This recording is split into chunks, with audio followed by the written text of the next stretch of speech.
talking goals, right? So if you saw the webinar, join the webinar, which if you didn't, you can go to my website. Maudine can probably pop it up here, get the link to you, but you can go check out the Dominate 365 webinar that we did. But because I talk a lot about how to start now, don't wait for the new year. That being said, I do set yearly goals as well, just based on the business year, right? The fiscal year. So it doesn't necessarily mean I wait until the year end to go after these things, but it's just I set certain fiscal year goals.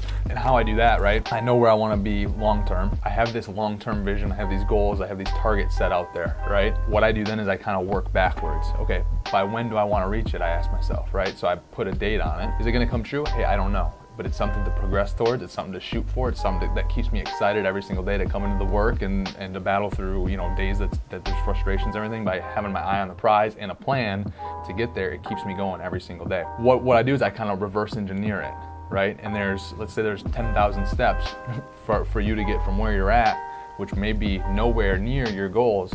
You have this ultimate goal out here.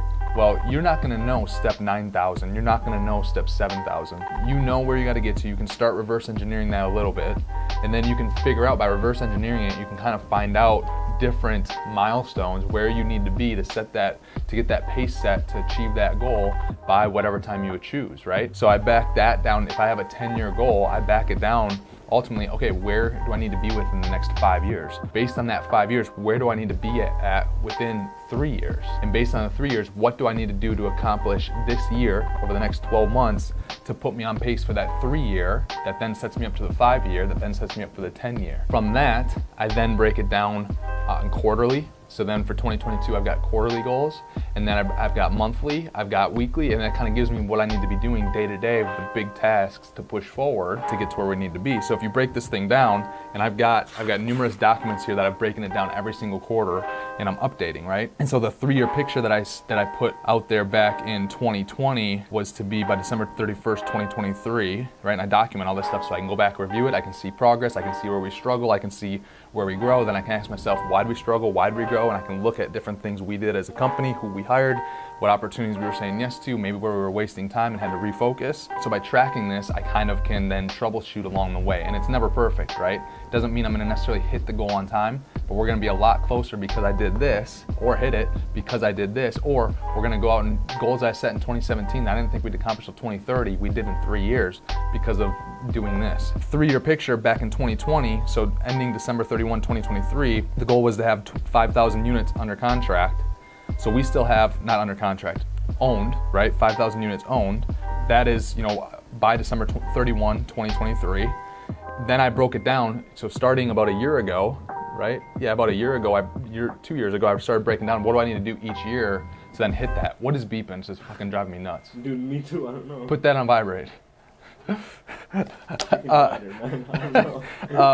then it's like, it's not just 5,000 units, about how much are we gonna have an asset value purchase price? What will our purchase price of those 5,000 units be along the way? And then what does that give me? That gives me the amount of equity that I need to go out and raise over the next year, 2 years, 3 years. How many deals based on our closing ratios and everything, based on how many units I look at or how many properties I look at, how many have we historically closed? Because then to get to that unit count, to get that equity number and to put that equity to work, I'm gonna kind of know how many units we're gonna have to buy on a yearly basis every 2 years to set that 3-year pace, every month, every quarter to set that 3-year pace, right? That then puts us on track again for the 5-year and the 10-year goal. But then I break it down to, okay, well, if we have that many units, what does it look like as far as equity under management? What does it look like as far as how many property managers are we gonna have? How many leasing agents do I think we're gonna have? How many service techs are we gonna need? What else is our corporate staff gonna be made up of as far as a CEO, a COO, a content creator, director of facilities, investor relations, director of HR, director of employee engagement, director of marketing, acquisitions person, going out and just finding and sourcing deals, right? Maybe 2 regional managers, 3 admin at the corporate headquarters answering phones, being bookkeepers, property accountants, stuff like that. So basically 14, I came up with 14 total corporate employees, 115 total employees. What type of office space are we gonna need at that point at the corporate level because of the body count? So I'm thinking about all these things, technology needs, what are our technology needs at that point to get us there, but then also to maintain and operate successfully to be able to do it. Where's our office gonna be located? So I'm thinking about all those things in a 3-year picture. Then what I do is I kind of break it down onto like our issues list. So if I've got 10,000 steps I gotta take and I'm on step 99 right now, what's on the issues list that's holding us back from accomplishing step 100 through step 110? Or what's holding us back so that we can maybe take faster steps, stronger steps? So I come up with an issues list that we have to overcome. Obviously those issues lists, hopefully we can get them knocked out of the way. Sometimes they get put on the back burner, right? Sometimes they end up taking longer time than I think than it's going to get through the issues list. Then I break it down quarterly. What's our revenue at Spalding Group, the corporate, property management company gonna be? What's the revenue gonna be at the properties? What's the NOI gonna be at the properties for the quarter?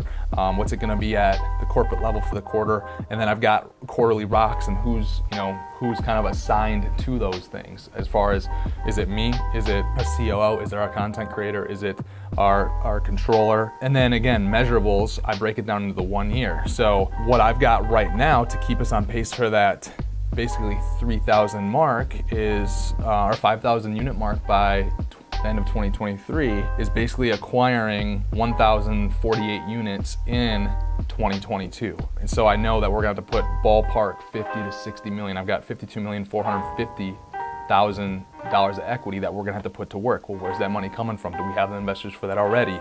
What other relationships do I have to develop? Because that's the number, I'm taking certain trips this year. I'm going to California in March to meet with some potential investors. I'm going to Boston in June for some meetings to meet with some more investors. I'm linking up with our current investors. Hey, who else can you refer? Who else are you aware? Other people that are sourcing debt for us right now. I'm asking if they have equity relationships. Then I've got, goals for this year for the same properties that we had in 2019. So like same store revenue. I've got, all properties that we bought in 2020, 2022, same store revenue, where we should be at total revenue, NOI, what our leasing goals should be and retention goals should be at our current portfolio, because again, as we're growing, I can't neglect the properties that we've already got, because when you close a deal, that's when the real work starts to then work out and flesh out that business plan to then be successful. I talk a lot about getting the right players in the right seats, and then I have a distribution number that I'd love to hit, and if we hit that number, what that means is we're gonna get the investors, about 100 investors that we have already investing with us, to continue investing, right, because we're performing. But then also if we hit that, they're gonna tell other people we have more of a track record to promote that you're gonna then see through our content that our content creators are gonna create with me, right? So it's all one big machine, and I just try to break it down. But if you look at this is all different quarters that I've got as far as just the plan. And again, I don't spend a ton of time on this. So if you watch the Dominate 365 webinar, if you haven't got it, you can go pick it up for $67. It's a great webinar. You're gonna get the deck, you're gonna get a workbook. Go to my website, check it out. But I talk a lot about in that how you shouldn't spend much time planning. Now, I don't spend much time on this. I don't spend much time planning this. It's basically a quarterly thing that I review. I probably spend 1 hour per quarter in the planning phase, that's it. So 4, 5, 6 maybe hours per year in that planning phase, because this planning phase is never perfect. The action that you take never equals perfection. It never lines up directly to this map, this plan that you've got. So you can spend and waste all this time planning. You should spend hardly any of your time planning.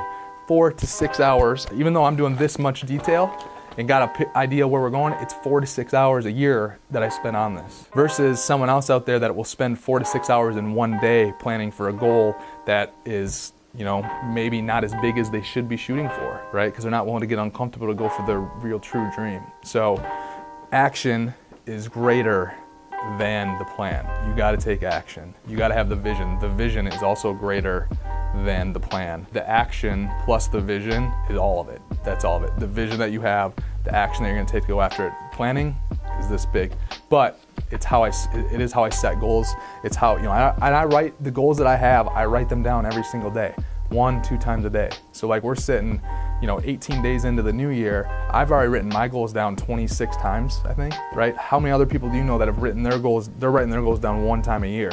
Me writing my goals down, more than like 1.5 times a day, I'm allowing my brain and my focus to beyond those, and where my focus is, the energy is gonna go behind that as well to then accomplish these things. So people that are producing big, people that are super uber successful, they're doing these same things. This is how it's done, right? So don't waste your time planning, but at the same time, take your 2 minutes a day, write down your goals so that you can focus on them every single day. Focus on the things that truly matter. Don't be busy just to freaking be busy.